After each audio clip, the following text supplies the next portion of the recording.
Hello dear students, welcome to BPIC online classes. How are you all? I hope you all are very well. मैं मानसा 12th class civics की part first की chapter 6 का lecture first लेकर आया हूँ, जो कि चैप्टर 6 है हमारा अंतरराष्ट्रीय संगठन। आज हम अंतरराष्ट्रीय संगठनों के बारे में चर्चा करेंगे कि अंतरराष्ट्रीय संगठनों की स्थापना क्यों हुई और कैसे हुई, इसकी आवश्यकता भारत अर्थात विश्व में अंतरराष्ट्रीय संगठन की आवश्यकता क्यों पड़ी, इसके बारे में हम चर्चा करेंगे। जैसे इस अध्याय में सोवियत संघ के विघटन के बाद सोवियत संघ, इसके पहले आपने चैप्टर फर्स्ट में पढ़ा था सोवियत संघ के बारे में पढ़ा था। सोवियत संघ के विघटन के बाद जैसे जो हमारा पूरा वर्ल्ड था ये दो पार्टों में डिवाइड था, ये दो पार्टों में डिवाइड था। एक सोवियत संघ रूस अर्थात दूसरा जो था दुनिया की सबसे बड़ी शक्ति जिसे आज अमेरिका के नाम से जानते हैं, इन दो पार्टों में दो महाशक्तियां डिवाइड थी। तो सोवियत संघ के विघटन के बाद अंतरराष्ट्रीय संगठनों की संबंध में, सोवियत संघ के विघटन के बाद अंतरराष्ट्रीय संगठनों के संबंध में हम व्याख्या करेंगे। अंतरराष्ट्रीय संगठनों के संबंध में हम व्याख्या करेंगे। उभरते हुए विश्व को, अमेरिका की शक्ति में वृद्धि की चुनौती, उभरते हुए विश्व को, उभरते दुनिया की शक्तिशाली उभरते हुए विश्व अर्थात अमेरिका की शक्ति में वृद्धि की चुनौती का सामना करने के संबंध में अध्ययन करेंगे। सामना करने के संबंध में उस उभरते हुए विश्व की चुनौती का हम सामना करने के संबंध में अध्ययन करेंगे। भारत के साथ संयुक्त राष्ट्र, भारत के साथ संयुक्त राष्ट्र संघ, भारत के साथ संयुक्त राष्ट्र संघ का अध्ययन करेंगे। इस अध्याय में संयुक्त राष्ट्र संघ के अलावा अन्य महत्वपूर्ण संगठनों के बारे में अध्ययन करेंगे।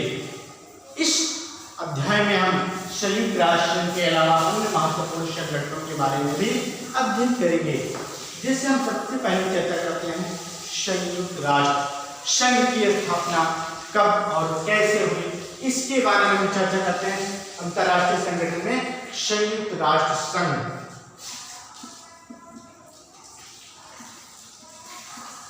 संयुक्त राष्ट्र संघ, इस संगठनों का सिर्फ एक ही उद्देश्य, जितने भी संगठनों का निर्माण किया गया है इन संगठनों के कुछ उद्देश्य थे। उन उद्देश्यों में एक उद्देश्य सभी में सब में लागू कॉमन कर सकते हैं कि जैसे यहाँ पर संयुक्त राष्ट्र संघ की स्थापना की बात की गई। इस संयुक्त राष्ट्र संघ की स्थापना का क्या उद्देश्य था, इसके बारे में हम चर्चा करते हैं। तो संयुक्त राष्ट्र संघ की स्थापना जो हुई थी 24 अक्टूबर 1945 को हुई थी। 24 अक्टूबर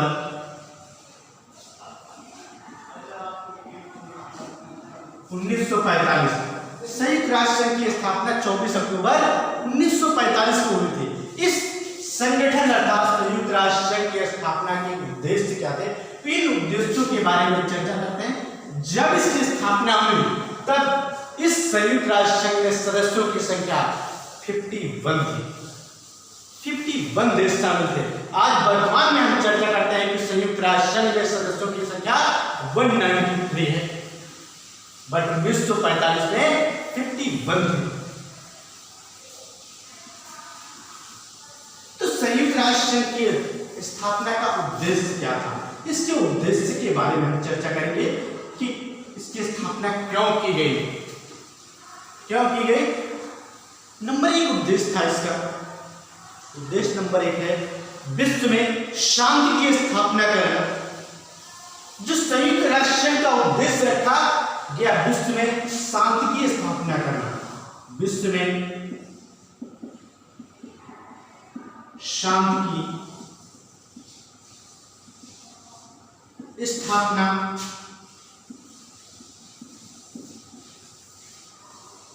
विश्व में शांति की स्थापना करना इस संयुक्त राष्ट्र संघ का मुख्य उद्देश्य था। जैसे इसके पहले 1914 से लेकर 1918 तक प्रथम विश्व युद्ध चला, तो इसमें लीग ऑफ नेशंस 10 जनवरी 1920 को लीग ऑफ नेशंस की स्थापना की गई थी। वहां भी यही स्थापना की गई थी कि विश्व में शांति की स्थापना करने के लिए 10 जनवरी 1920 को लीग ऑफ नेशंस की स्थापना की गई थी। लेकिन स्थापना होने के बाद विश्व में शांति की स्थापना नहीं हुई। 10 जनवरी 1920 को लीग ऑफ नेशंस की स्थापना करने के बाद पुनः कंडीशन बदल गई, पुनः द्वितीय विश्व युद्ध हो जाता है, जो कि वर्साई की संधि के कारण दूसरा विश्व युद्ध 1 सितंबर 1939 से लेकर 1945 तक चलता है। इस युद्ध के बाद विश्व 2 गुटों में बटा हुआ था। द्वितीय विश्व युद्ध में विश्व 2 गुटों में बटा हुआ था। एक युद्ध समाप्त होने के बाद, द्वितीय विश्व युद्ध समाप्त होने के बाद 1945 में जब द्वितीय विश्व युद्ध समाप्त हो जाता है, तो इसकी समाप्ति के बाद संयुक्त राष्ट्र संघ की स्थापना होती है, जो कि 24 अक्टूबर 1945 24 अक्टूबर 1945 को संयुक्त राष्ट्र संघ की स्थापना हो जाती है। 24 अक्टूबर 1945 को द्वितीय विश्व युद्ध समाप्त होता है और 1945 को संयुक्त राष्ट्र संघ की स्थापना हो जाती है। और इस स्थापना का जो मुख्य उद्देश्य था, विश्व में शांति की स्थापना करना। और जो दूसरा उद्देश्य था, दूसरे उद्देश्य के बारे में हम चर्चा करते हैं। इसका जो दूसरा उद्देश्य था, एक देश दूसरे देश का सहयोग करना, आर्थिक सहयोग करना, या किसी भी देश के ऊपर कोई भी आपदा जैसे महामारी, भूकंप, या किसी देश में कोई आग लग जाना, या कोई देश भूखमरी की कगार पर पहुंच जाना, या किसी भी देश की अर्थव्यवस्था कमजोर हो जाना, तो एक दूसरे का कर्तव्य है, इस संगठन में शामिल सदस्यों का कर्तव्य है कि एक दूसरे का सहयोग करना। किसी भी प्रकार का हम कोई सहयोग कर सकते हैं, किसी की आर्थिक मदद कर सकते हैं, अर्थात किसी भी देश में कोई आपदा आती है, उस आपदा की बचाव के लिए राहत सामग्री पहुंचाना, किसी ना किसी तरीके से एक दूसरे देश का सहयोग करना इस संगठन का उद्देश्य था। जैसे अभी इसके पहले 2016 में ऐसे कुछ एशियाई संगठनों की स्थापना हुई है। उस संगठनों का भी यही उद्देश्य है कि एक देश दूसरे देश को सहयोग करेंगे। लेकिन आज वर्तमान में संयुक्त राष्ट्र संघ में 193 देश हैं, 193 देश है, 193 देश है, जो कि 193 देश दक्षिणी सूडान को रखा गया है। इसमें 193 देश दक्षिणी सूडान को रखा गया है। 193 देशों के ऊपर कोई आर्थिक संकट आता है, इन आर्थिक संकटों से उबरने के लिए एक देश दूसरे देश का सहयोग करेंगे। चुनौतीपूर्ण समस्याओं के समाधान में विभिन्न देशों से मिलकर कार्य करने में सहायता, कोई भी काम है, कोई चुनौतीपूर्ण कार्य करने के लिए एक देश दूसरे देश की सहायता करेंगे। इस संयुक्त राष्ट्र संघ के संगठनों के उद्देश्य थे, संयुक्त राष्ट्र संघ के सब संगठनों के उद्देश्य थे। इसका जो थर्ड पॉइंट है, सहयोग करने के उपायों सूचनाएं जुटाने में सहायता करना। सहयोग करने के उपायों सूचनाएं जुटाने के उपाय करना, सहयोग जुटाने। जैसे 193 देश में कोई भी देश विकास के तौर पर कोई नई चीज रिसर्च करके बनाता है। जैसे जापान ने बुलेट ट्रेन का निर्माण किया, मेट्रो ट्रेन का निर्माण किया गया। तो एक देश दूसरे देश की सहायता करने के लिए किसी दूसरे देश में जाकर के अपना प्रोडक्ट लगा करके उस देश का भी विकास कर सकते हैं, उस देश को भी मेट्रो दे सकते हैं।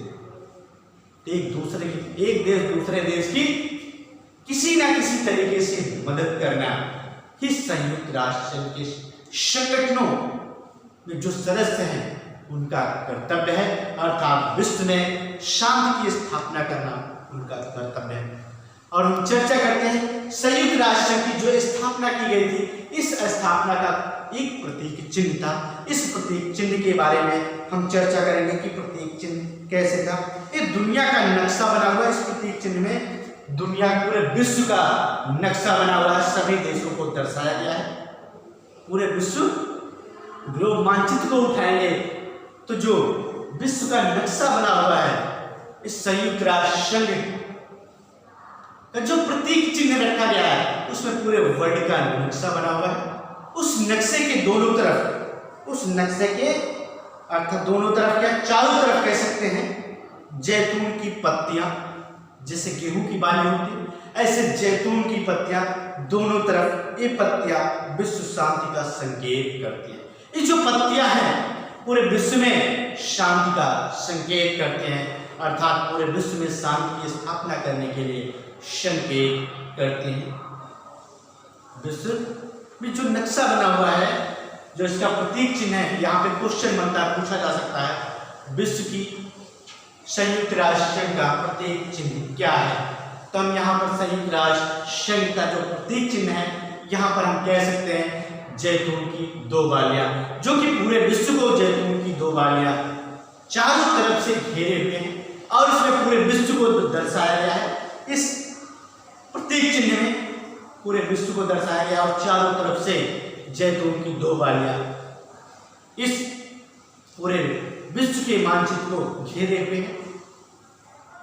नेक्स्ट पॉइंट है संयुक्त राष्ट्र संघ का विकास के बारे में चर्चा करते हैं।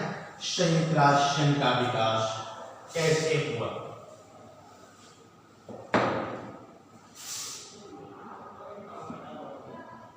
संयुक्त राष्ट्र संघ का विकास